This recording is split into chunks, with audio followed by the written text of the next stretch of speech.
за безопасность дорожного движения. Николай Басков.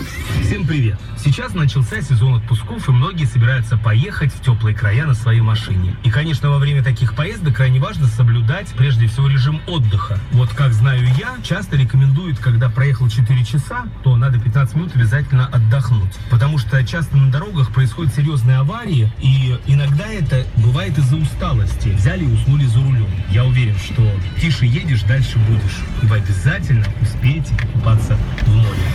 С уважением, ваш Николай Басков. Вместе за безопасность. К 80-летию госавтоинспекции на Авторадио.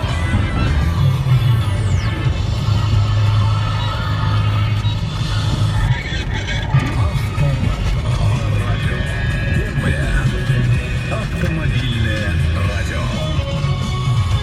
В Москве 9:00. Авторадио. У нас есть новости. Здравствуйте, в студии Наталья Беляева. А у нас Главная 3:00. новость к этому часу. Под Иркутском обнаружен пропавший Ил-76. Подробности далее.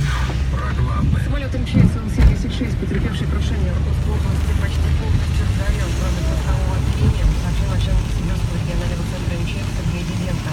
Наземная группа спасателей обнаружила Ил-76 южнее населенного пункта Рыбный Уян в районе одной из суток. Найден также фрагмент тел погибших, один черный ящик.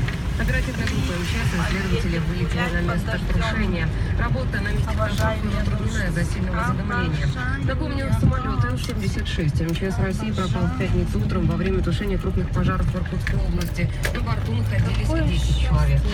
Про расследование. Полиция проверяет информацию о нарушении правил дорожного движения кортежем из нескольких десятков десятков элитных машин Мерседес Гелендваген в Москве. Об этом сообщили Интерфаксу в пресс-службе столичной госавтоинспекции. Ранее в социальных сетях были размещены видеоролики, на которых несколько десятков Гелендвагенов передвигаются по улицам Москвы. Это произошло около 2 недель назад. По данным СМИ, заезд устроили выпускники вуза одного из силовых ведомств. Про дороги. Движение по Транскавказской автомагистрали закрыто сегодня утром. По данным МЧС, в Северной Осетии запрещено движение транспорта на участке населенного пункта Бурон, северный портал Рукского тоннеля в обоих направлениях до особого распоряжения. Причиной послужил сход сели на дорогу на 69-м километре Транскама и отсутствие возможности безопасного проезда автомобилей. Про столицу. Центральный участок Калужско-Рижской линии столичный подземный. Все, всем пока.